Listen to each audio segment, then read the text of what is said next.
మనుషులకి ప్రాణాలంటే విలువ లేకుండా పోతుంది. మటన్ కొట్టులో బుర్ర లేని మేకలు, కోళ్ళు కూడా భయపడుతూ వణికిపోతూ ఉంటాయి. ఒక్కసారి వాటిని వదిలేస్తే సెకండ్స్లో అక్కడి నుండి పారిపోతాయి.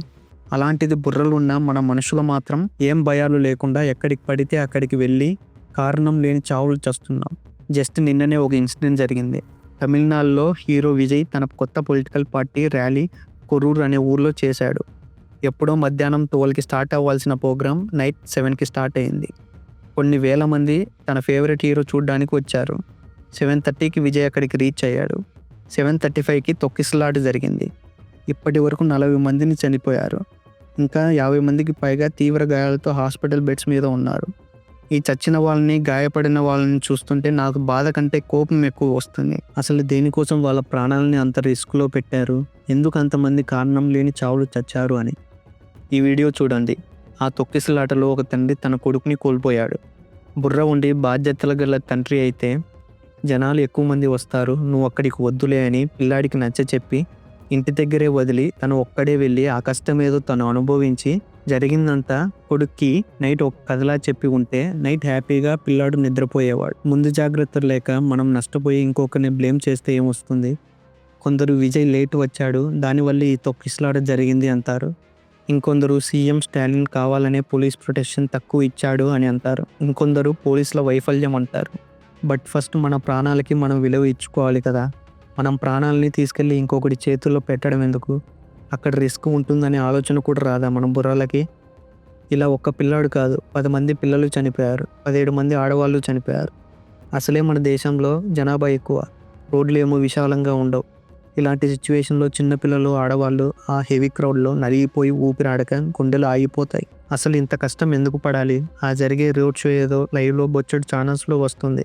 హ్యాపీగా ఇంట్లో ఉండి చూడొచ్చు కదా. అక్కడ అంతమంది జనాల్లో ఆ వచ్చిన వ్యక్తి కనీసం కనిపించడు కూడా కనిపించడు.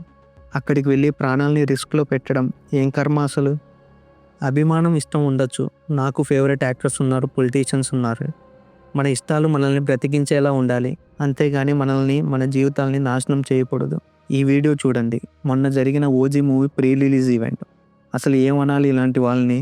ఆ పిల్లాడికి ఏం తెలుస్తుంది? అలాంటి ఈవెంట్స్కి తెచ్చి ఏవేవో ఆ పిల్లాడికి డెకరేట్ చేసి 50,000 మంది అటెండ్ అయిన ఈవెంట్ అది. జనాలు ఎక్కువ మంది వస్తారు, టికెట్స్ కూడా దొరకవు అనేది తెలిసి కూడా ఉంటుంది ఆ పిల్లాడి ఫాదర్కి. అన్ని రిస్కులు తెలిసి కూడా ఆ పిల్లాన్ని తెచ్చాడు. ఆ పిల్లాన్ని చూపించి మరి జనాలకి ఏ మెసేజ్ ఇద్దాం అనుకున్నాడో ఏమో. ఆల్రెడీ హైదరాబాద్లో పుష్ప రిలీజ్ రోజు జరిగిన ఇన్సిడెంట్ వల్ల మొత్తం రచ్చరచ్చ అయింది. ఆ విషయం వీడికి కూడా తెలిసే ఉంటుంది.